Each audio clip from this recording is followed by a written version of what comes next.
اور اللہ تعالیٰ ایسے بندے کے رزق میں کمی نہیں آنے دیتے جو اللہ کے راستے میں خرچ کر رہا ہوتا ہے۔ ہمارے قریب ایک گاؤں ہے، اس میں ایک عورت گزری، اس کو حاتم تائی کی بہن کہا کرتے تھے۔ وہ بڑی سخی عورت تھی، وہ اللہ کے راستے میں خوب خرچ کرتی تھی۔ اس کا خاوند بڑا ذمہ دار بھی تھا اور گاؤں کا نمبردار بھی تھا، اور وہ گاؤں بالکل سڑک کے کنارے تھا۔ اکثر لوگ وہاں بس سے اترتے اور پھر اندر جو ان کے گھر تھے ان گاؤں میں چلے جاتے تھے۔ اس نے دیکھا کہ سڑک پر لوگ بس کا انتظار کر رہے ہوتے ہیں، دھوپ میں کھڑے ہوتے ہیں، بارش میں کھڑے ہوتے ہیں، تو کیوں نہ ہو کہ میں یہاں پر کوئی سائے کی جگہ بنا دیتی ہوں تاکہ ان لوگوں کے لیے انتظار کرنا آسان۔ تو اس نے ایک کمرہ بنوا دیا، چھت ڈال دی، اور مہمانوں کو وہاں بیٹھنے کی، لیٹنے کی سہولت مل گئی۔ اب مہمان جو آتے تو وہ وہاں ٹھہرتے، گھنٹہ 2 گھنٹہ جو انتظار تھا، پھر چلے جاتے۔ پھر اس کے ذہن میں خیال آیا ان لوگوں کو پانی پینے کا بندوبست بھی کرنا چاہیے، کچھ کھانا کھلانے کا بندوبست بھی کرنا چاہیے، تو اس نے ان کے لیے کھانے پینے کا بندوبست بھی شروع کروا دیا۔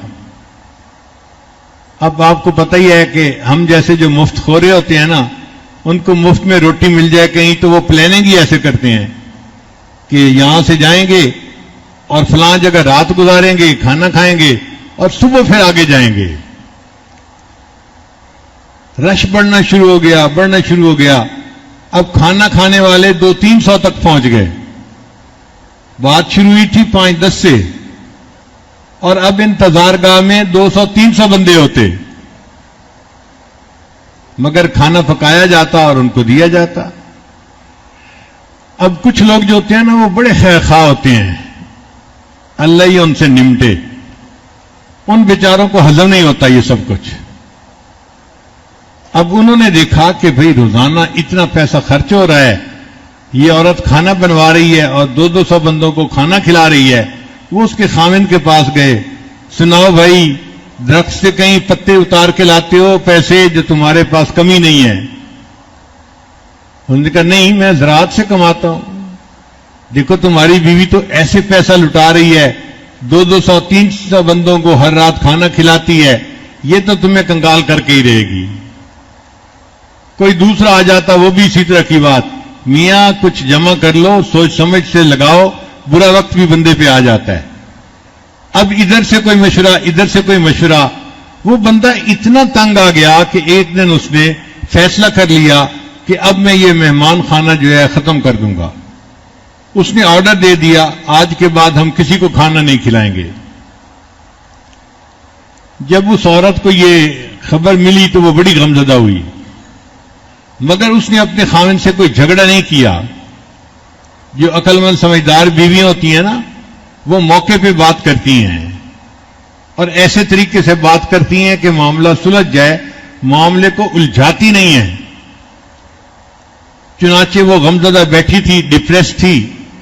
خاوند گھر آیا، اس نے پوچھا بیوی سے، کیا ہے آج بڑی مغموم لگ رہی ہو؟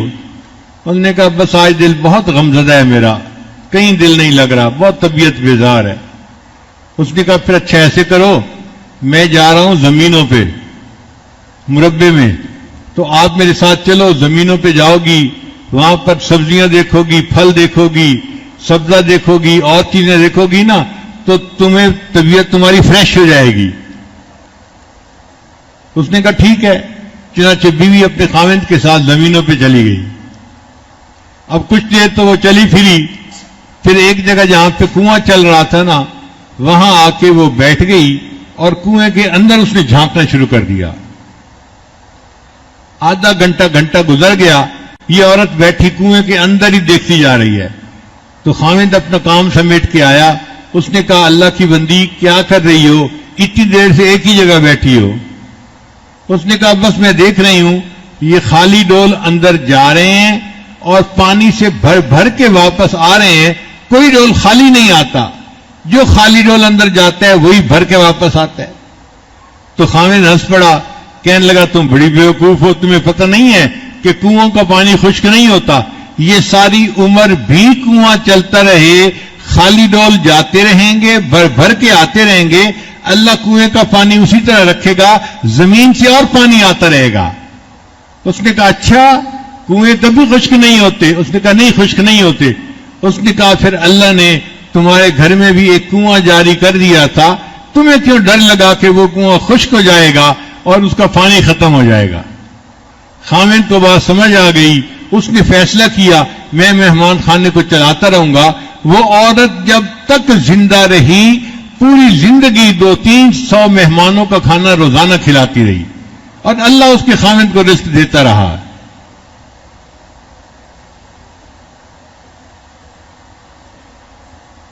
تو یقین اگر دل میں ہو تو اللہ تعالیٰ رزق سے انسان کو پریشان نہیں کرتے.